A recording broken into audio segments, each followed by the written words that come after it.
What's up, everybody? This is your boy El Real, and I'm sitting here with our good friend Ant. What's up, Ant? Hey. How's it going?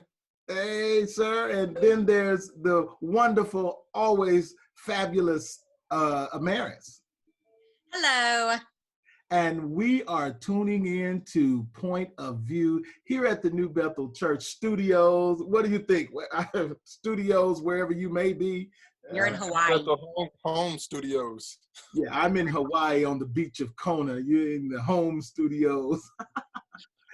We wanted to come on the air. We hadn't did this in a minute, so there might be a few little rough edges, but we wanted to have a conversation because the way things are going right now, the way the world is right now, all that's happening right now, we thought it would be good to have a conversation about it.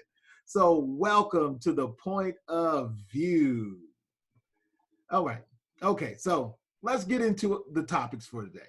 I mean, today there's no way we can skip talking about COVID-19. I mean, COVID-19 has literally put things on a hold worldwide. I have never, as long as I lived, ever thought I'd see a day when the world was put on hold. Right. Crazy. And it's having an effect on everybody, everything and everybody. And one of the effects that it's having right now is with churches. I mean, this is a Christian point of view. So Sure. What are the effects that you are seeing this has on the churches? Let's talk about it. Yeah, Wow. like I know. Oh, you want me to go, Ant? Mhm. Okay, so I know it was really funny because I was in the grocery store, and of course, everyone has on their gloves and their masks. Well, not everyone, but most people. And as I was going in through the checkout line, there was where they had the magazines in the front. Mm-hmm. So the magazine had on the front of it a picture of like a really yummy dessert. And on the dessert, like the header, it said, get ready for your upcoming church event or your upcoming, big cookout, just something related to like spring events that are coming up. And I thought that was so ironic how even magazines, I'm sure that magazine was designed and put out there well before we knew all this was going to be going on. Like I'm sure deadlines were met and everything. And now that particular magazine is in the grocery stores now advertising something that's not going to happen. Like, Right. it's just Right. crazy. That's Yeah, it's just such a surreal and unreal thing that's happening right now in our nation, and the fact that it's affecting churches has really brought out some great things about the church, the body of Christ. And we've seen some great things. Of course, it's a terrible thing that's happening, but we've also seen some amazing things online and amazing things that churches are doing and being innovative in their worship styles. Of course, everybody's going live every 5 minutes on your timeline, and you have to figure out, okay, do I want to watch this person or do I want to watch that person? It's been encouraging in that regard, but at the same time, it is difficult to be away from your church family. Like, of course, we miss seeing each other's faces like as often as we have been, but there's like pluses and minuses that we just all have to kind of deal with. wow. Yeah. You know what, Amaris, you talked about that grocery store. I was in the grocery store the other day, and there are literally barriers. They've put up Oh, yeah. barriers between the cashier and the person. So, there's no contact. I mean, it just is really crazy.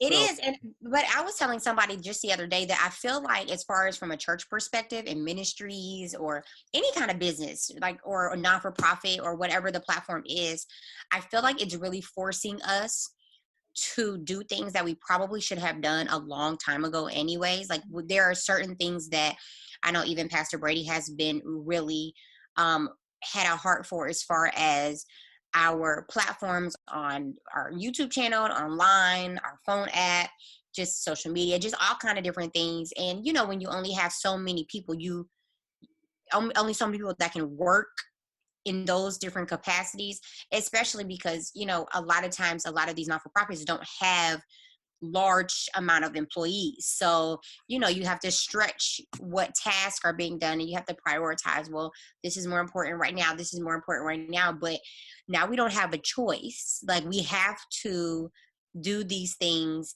in order to even function as a ministry at this point. You know, like if your ministry has no streaming, no online presence, nothing to that nature, then you really can't even function right now. Right.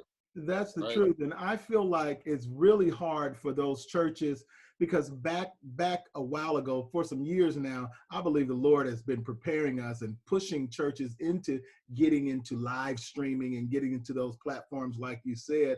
But then you have those one churches who are like, well, our membership is so small that we don't need to go live because I mean, we only have X amount of people here. So Right. they never got into it. And I think this is a hard time for them. I spoke to someone and they were doing like conference call services, you know, where they just all jumped on a conference call and the pastor gave a word or whatever.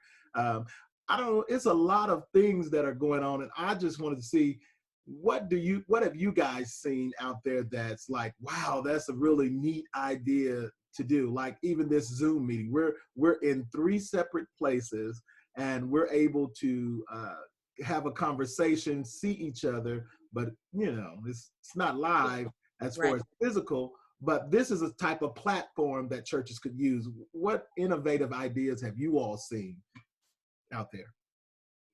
I think that one of the things that I've seen so far, and I'm sorry for touching my eye. That is not good PR right there. But I have seen the videos of pastors. Sorry, Sean tried to spray you through the screen. Don't do that. I already feel bad for touching my eye. But I've seen them do the, I think they're called drive-in services or drive-through services. I've seen like a lot of cool things, even outside of like the church as well, like that still deal with the body of Christ. So I've seen people pull up to the hospital parking lots and pray from the parking lot facing toward the hospital. Just all those types of videos are just really inspiring and just innovative, you know, ways to keep the social distancing, keep your distance, and still be able to, you know, proclaim God's name and praise God. So It's really cool how people are getting creative. What have you saw, Maris? Yeah, it's just people are definitely getting creative. I know, just like a lot of churches, as we have been doing, are streaming their services, which has been working pretty well for a lot of different ministries. And I know, like how Ant mentioned, some are doing the drive-up services where they come to church in their cars, stay in their vehicles, and they kind of have a service outside. I think that's really cool.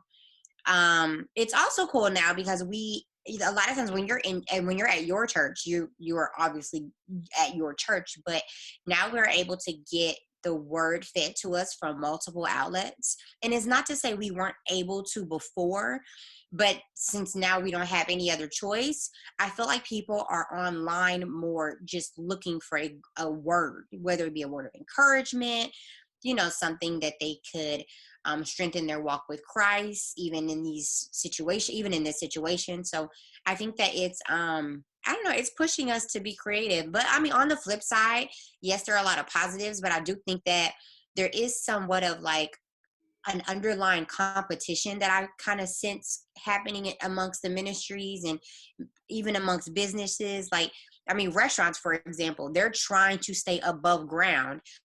So they're trying to figure out what can they do to keep their customers and making sure that people still use them for takeout and stuff like that.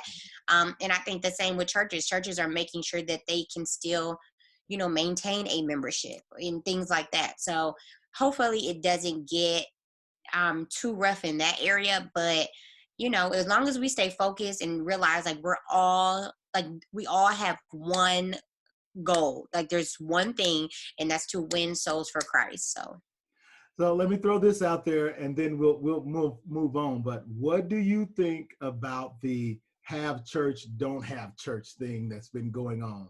And I'll start it off. From my perspective, there when this first came out, you had a whole set of preachers and people going, "Oh, this is the devil. You need to go to church anyway. God's a healer," which He is all of those things. But this is just way too much. We're overdoing it. And, there was a whole lot of conversation going on. They were upset at the people who were having church, and then the people that were not having church were upset with the people who were having church. So what do you think about that whole deal? Yeah, I saw a lot of that on social media. And that even kind of like Amaris was saying before, that even became like a little bit of a competition. Who's holier, who's got more faith. It felt like that was the verbiage and the tenor of a lot of pastors who were having church with all of their members at the church. They felt like, we probably have more faith than you. And I did sense that, and I think I had even talked to some friends about it, and I was just like, I just kind of feel like this isn't even about what they're saying it's about. I feel like it's a pride thing. And of course, some people totally feel like they heard from God to continue to have their services. I'm not going to say somebody didn't hear from God. That's just not my place. But I just think that in this time, God is calling us to use wisdom, and He's calling us to use practicality. I don't feel that it's as much of a demonic attack as it is a test of our ability to seek God and to seek what He's actually saying. It's easy to just be like, oh, they're trying to shut our church down, and go all these different ways with conspiracy theories and all that stuff. It's easy to do that, I feel. And I think that right now, what the church needs to do more than anything is just to seek God and to be still and seek God. Because nobody has the cure right now. Nobody has the actual answer. So That's just my take. Amaris? I don't really, I guess you can say, I don't know if I have an opinion. I'm the type of person to where, if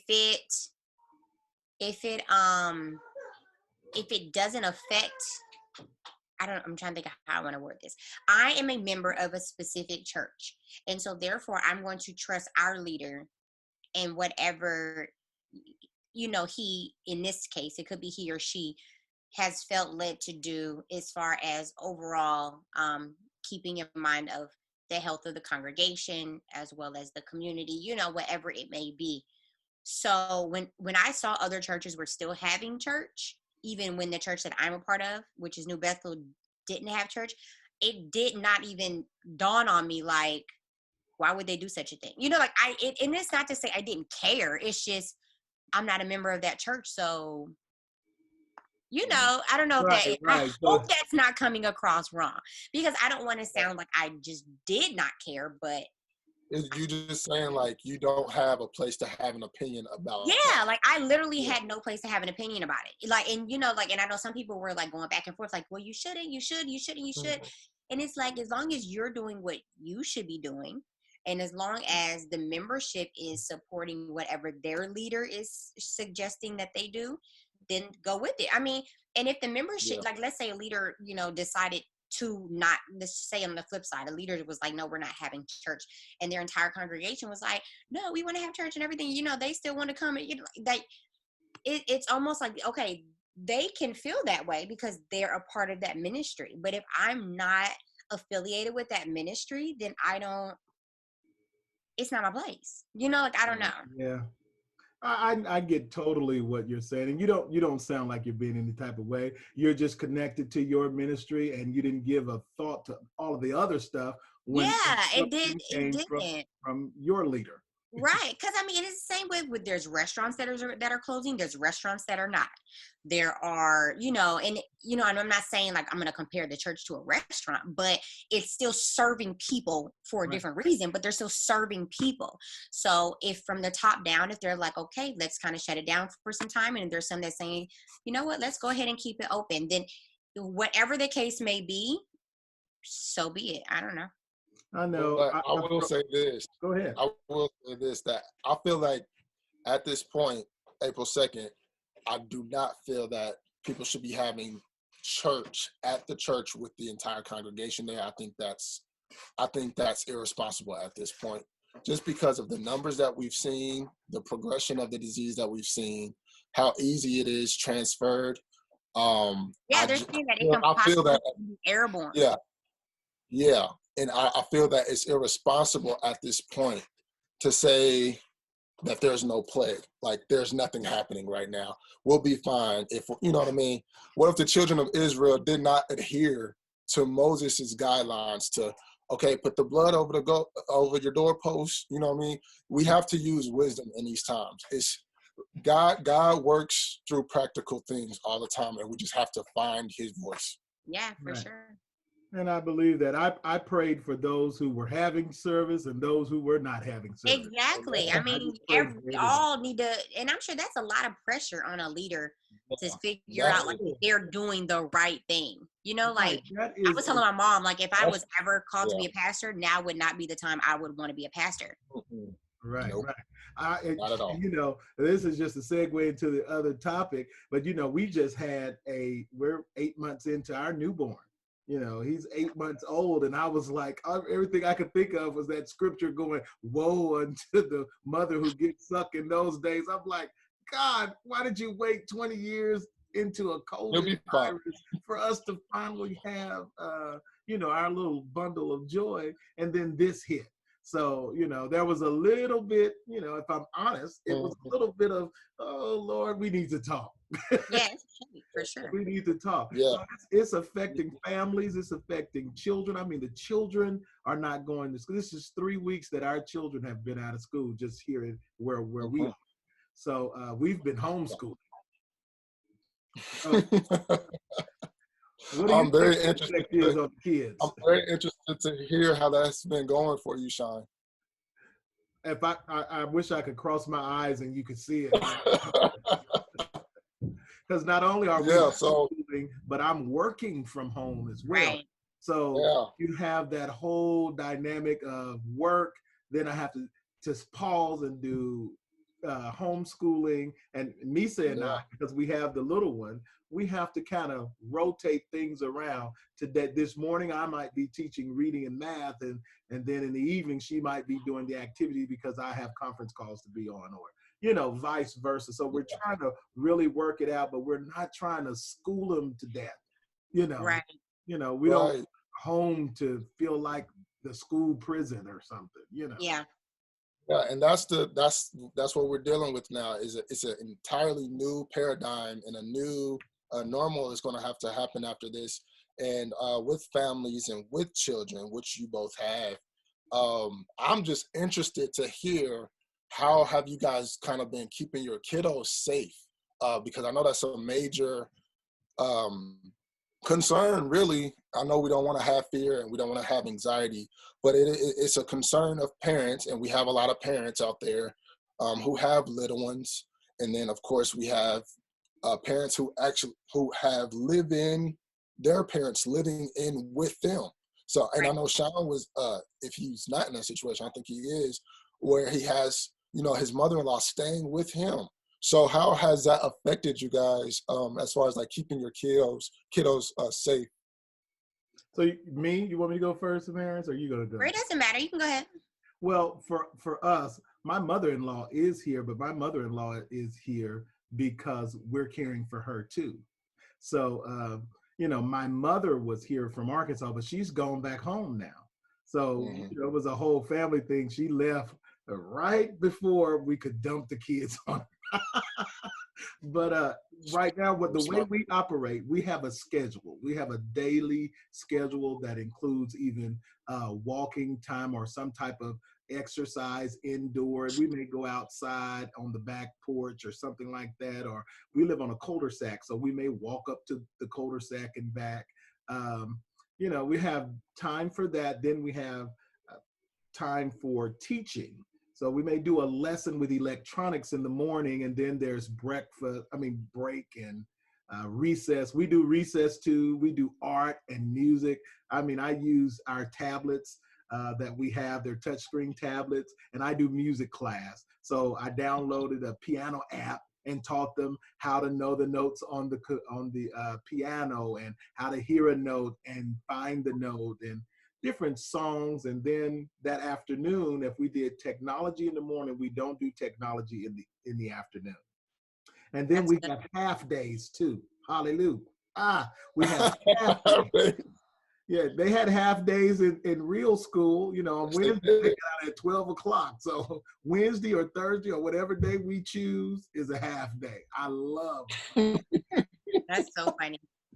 Yeah, I think the way to really get through this is a schedule, like Sean was saying. You know, you have to maintain a schedule. And even though we have a 19-month, Dave and I, my 19-month-year-old, she's at that age to where she loves learning new things.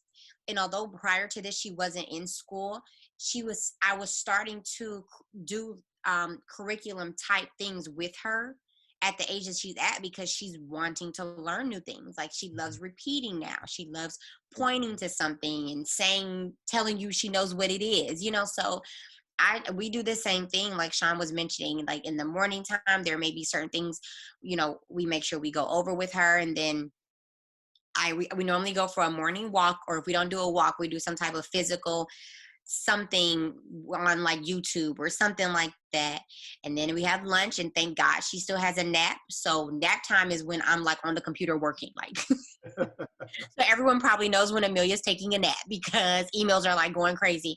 And then after she takes her nap, then we do some other things. She helps me with chores around the house. So you have to keep a schedule right now. And I think that's the only way literally to function. Even with Dave Dave is at home working. And so we really try to like leave him alone, you know, while he's working, just because he has to be on a lot of conference calls and things like that. But Millie knows that he's there. So she knows Daddy is like, play, have fun, you know, because normally when he comes home from work, that's all he's doing. But now she's like, why can't Daddy come upstairs? And why does he have to stay downstairs in the office? You know, like, it's just real funny. Obviously, she's not saying that, but I can tell those things are going through her mind. Like, she doesn't understand the change that is happening. So it's been a whirlwind, but it's fun. You know, it's fun. Everyone's spending time with their family. So right. We stay in contact with their teachers too. So the teachers are only an email away. So right. They email us packages and things like that. And then we have online resources. Amy Baucom, Relaford Baucom. She sent a whole list of online resources. She had it on her Facebook page. So we go down that list and we start using all of those free tools and things like that's nice. To keep them entertained and busy. And see, for us, we don't do play tablet time, just free tablet time. Right. We do we limit class activity things and stuff. Right. Yeah. We do class activity during the week. That's when we use our tablets. That's what we use our tablets for. But then on the weekend, Disney Plus and unbelievably, Ricky likes Madden. I mean, where does that come from? He likes the football game, you know, on the tablet. That is so funny. Who cannot help him is me. That's like, yeah, I know. Brittany Shaw at the church. She is an early childhood education. Well, she has taught early childhood education, and she's been very helpful, you know, even with Amelia. And I know, like, I've sent out some of the things she sent me to other friends of mine who have taller age, you know, maybe not all the way in kindergarten, but in that learning, you know, 2, 3, 4-year-old age. And so I think people are really just helping each other out, you know? Yeah. I love everything that you guys are saying, because you really have to keep the imaginations of your kids captivated and wanting to do more. So I love like all of the things that you guys are saying. And I think that scheduling, like right now, the new normal is you have to schedule your day, because you have to know where you're going, when you're going, all these different things. And I was just going to mention, I saw this meme on Facebook, and it was a picture, and it said, before COVID-19, and it had people on their phones looking down, not talking to each other, disengaged. And then the picture said, after COVID-19, it was people outside jogging, laughing, enjoying each other's company, having a picnic. What do you guys think about that? How has this kind of been a blessing in disguise as far as family time goes? Well, we do a lot of family time, and I'm like Amaris, I work from home. So there are moments when the kids can't, or we can't interact because I'm on so many different calls. But I tell you, my neighbor has started inboxing me on Facebook. She's like, I don't know how old she is. If I said it and she saw this, and she'd probably just flip out and come over here and forget all the COVID rules, knocking on my door. But she inboxes me and she's like, they're alone. She's a senior.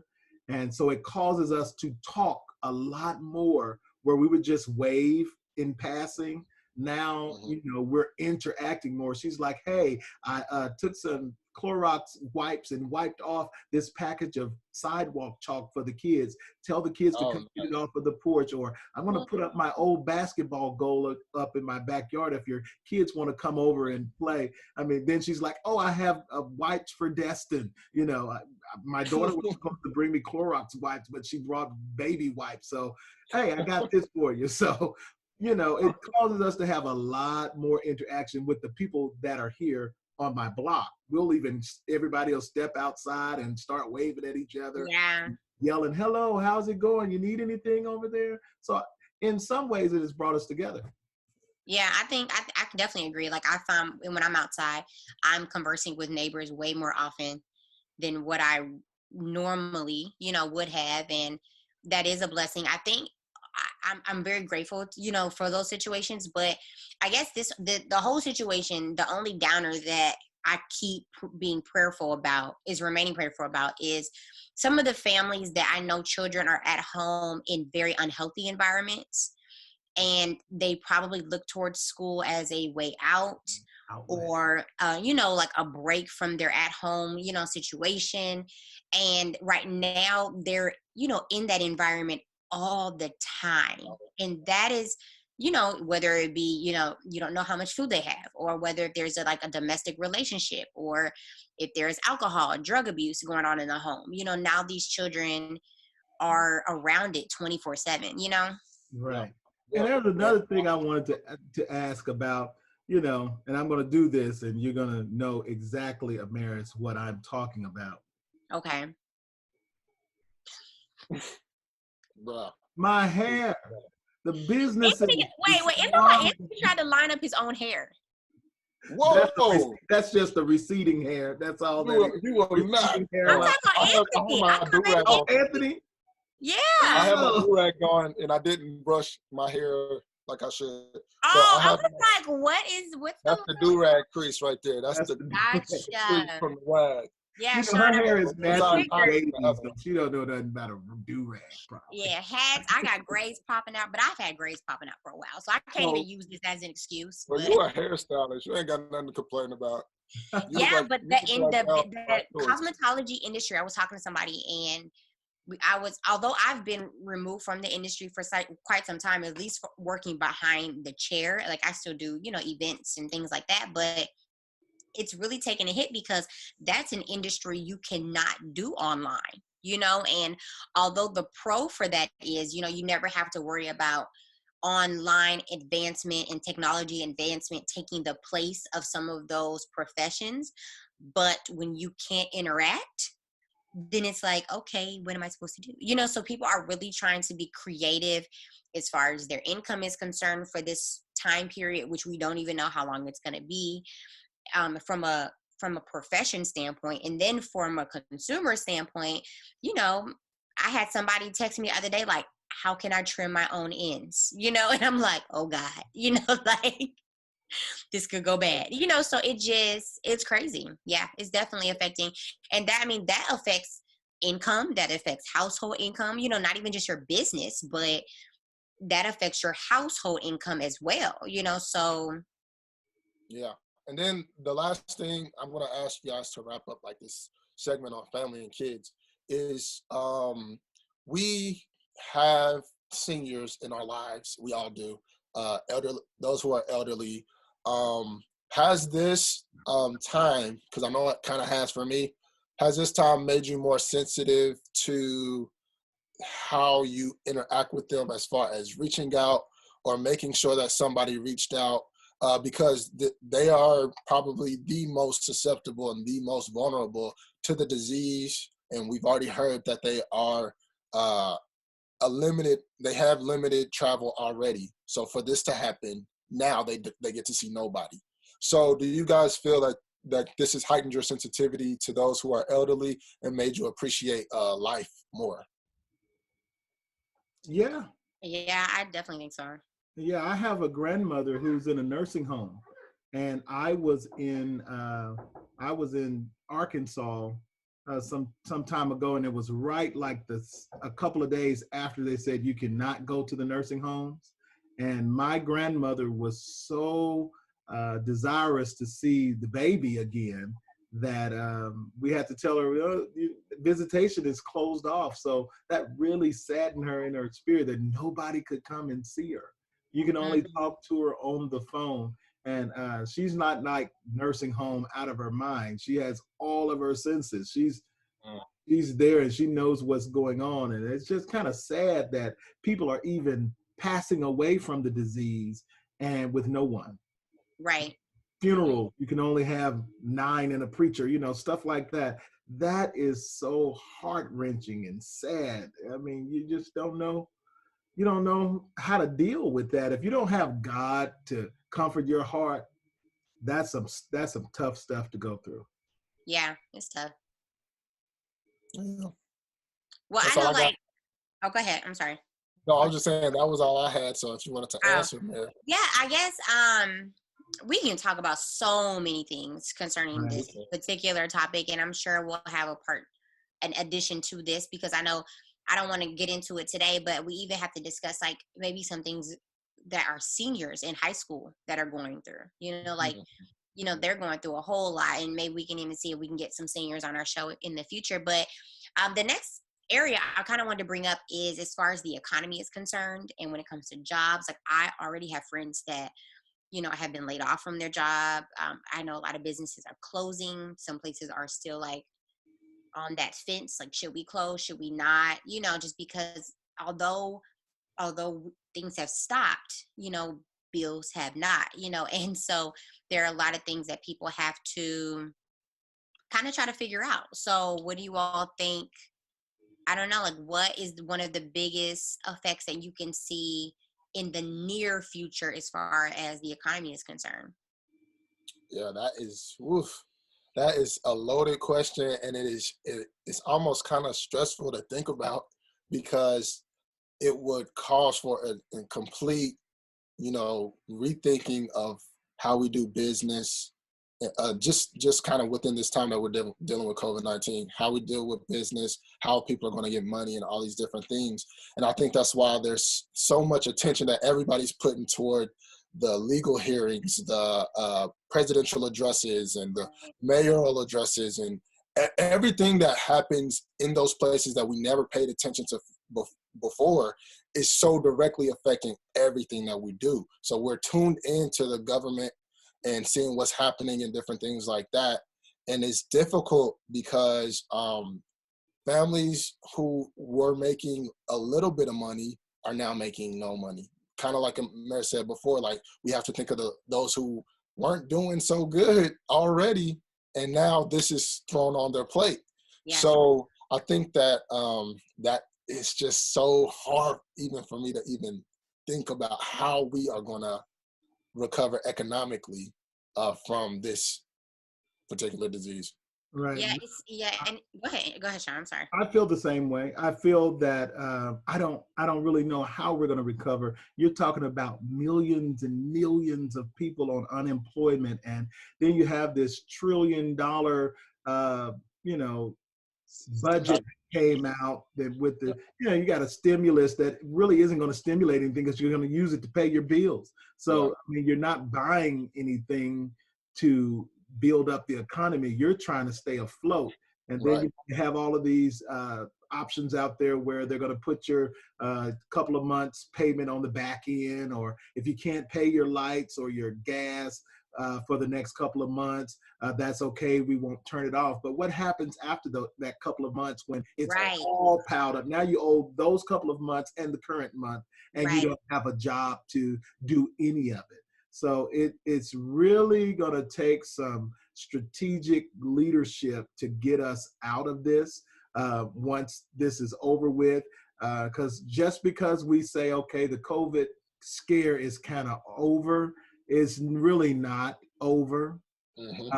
Things don't recover that quickly. Everybody's not just going to start hopping up. I said probably for the next year, I'm going to stay 6 feet away from people. You know, Yeah. no, hallelujah, praise the Lord. You know, Bless you from afar. Yeah, because this has Yeah. affected people so much. I know. It's like it is crazy. Like, and it has affected people. And I know we'll bring this up later on, but I think some things that maybe we can discuss in the near future is, just some things as far as what people can do to be financially responsible even right now. Like, what can we do to kind of help each other, help our own families? Like I'm like literally not buying anything unless I need it. Like, it's like I'm just afraid because I'm like, there's no, I mean, I don't have to buy clothes because we're all in like t-shirts and hoodies right now because we're at home all the time. But I know, but it's just, we have to be smart, and we can't be naive to the fact when it comes to the economy, because we know we are all going to be affected in some way, shape, or form. Even the richest of the richest are going to be I'll affected. say like one more thing too, to that point. It's just amazing how much you can now appreciate those people who you may not have considered essential workers before. Well, Right. now your trash man is very important to you. The custodian who works at the hospital is very important to you. Like, we have to really even look at that and appreciate those people who are considered the essential workers, who are Yeah. still working really hard and a lot of times working overtime. Yeah. And even look at our healthcare professionals. Like, that's a whole nother conversation in itself, but they're literally like putting their lives, their families' lives at risk by going to work, So Yes. They really are, and they're having to work double shifts and things like Right. that, because even some of those people are getting sick. Your police Right. officers are getting sick, and firemen and things like that are putting their lives on the line for us. They're even coming up with some of this virus stuff. So I mean, it's a whole lot we can get into. We can't talk about it all today. We just wanted to get on here and just have a real conversation just amongst us and with the viewers. So if you're viewing this, hey, post a comment about it. If you want us to talk about a particular thing during this time, put it in the comments section, and we'll bring it up on Point of View. Maybe in the future we'll have some experts or someone on the Point of View that we can talk to about certain topics that may interest you. So thank you for joining us. We appreciate you watching us. And I have one more thing. I see one finger. Actually, a couple. I'm sorry. I have a couple things.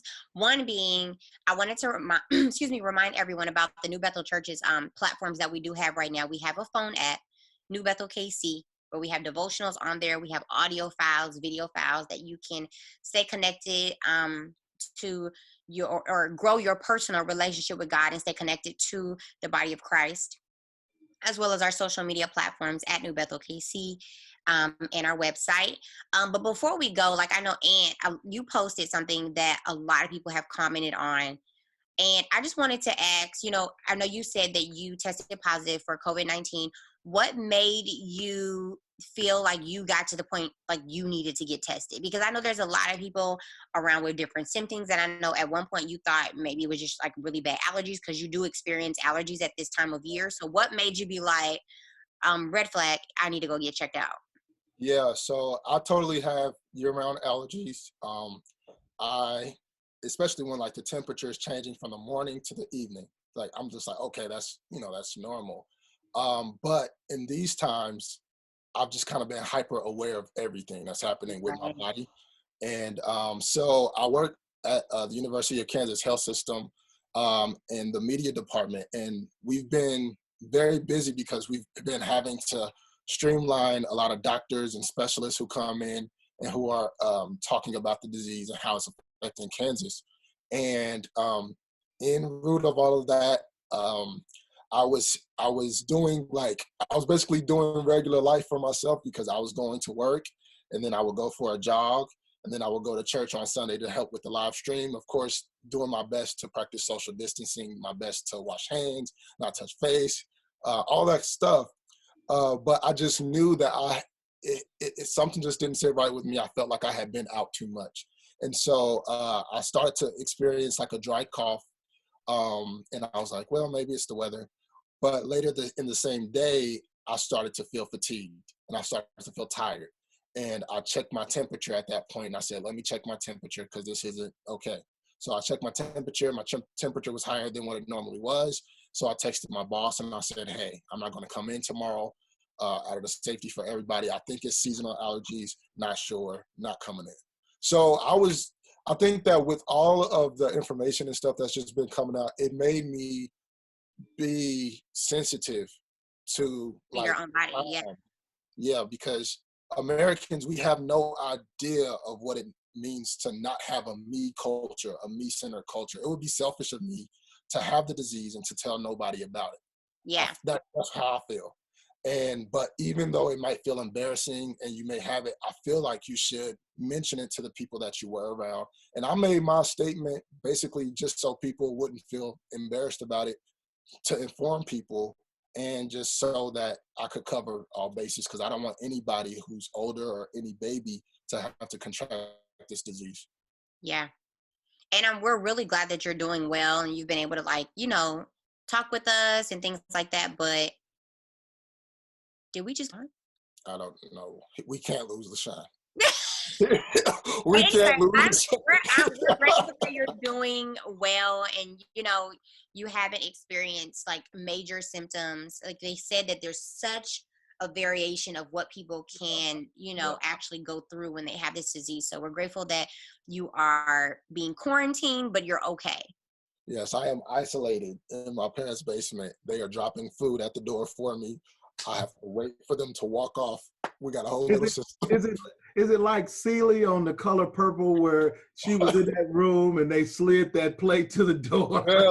Yeah. I feel like if y'all ever read the book, A Child Called It, they hid the child in the basement and he was just disregarded. That's how I feel.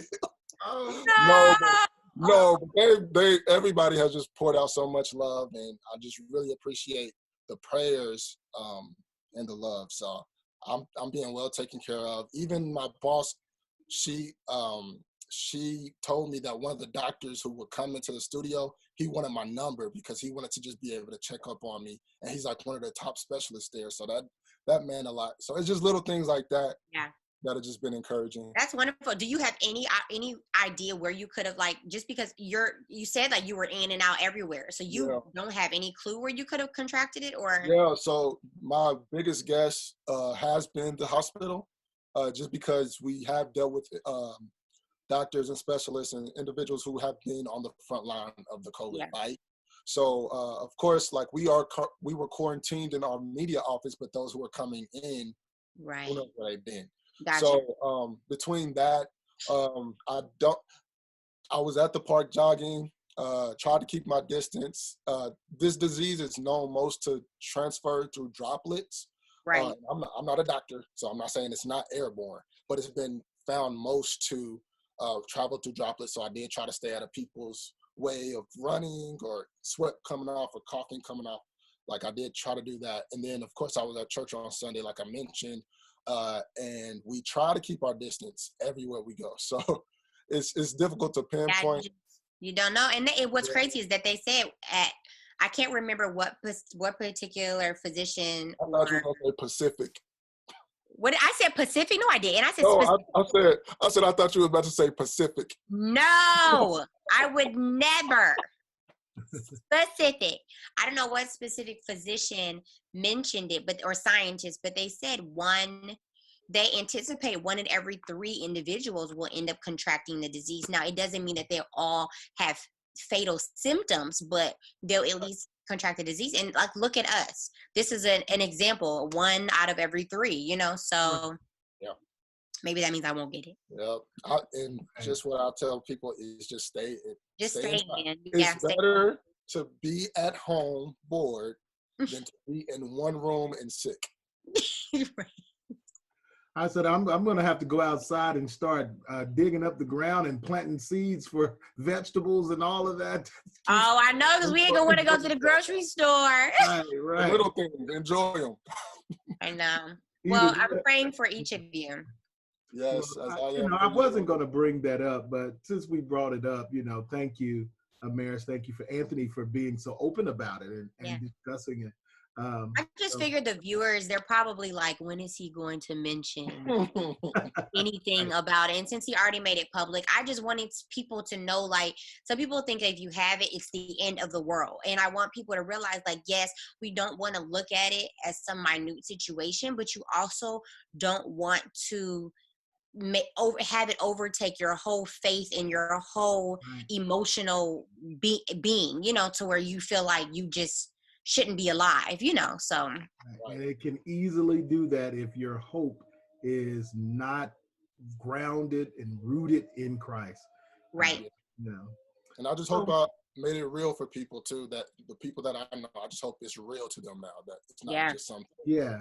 You are the face for a lot of people in our circle. It is real. Right. But you're also going to be the face in our circle that say you can be healed.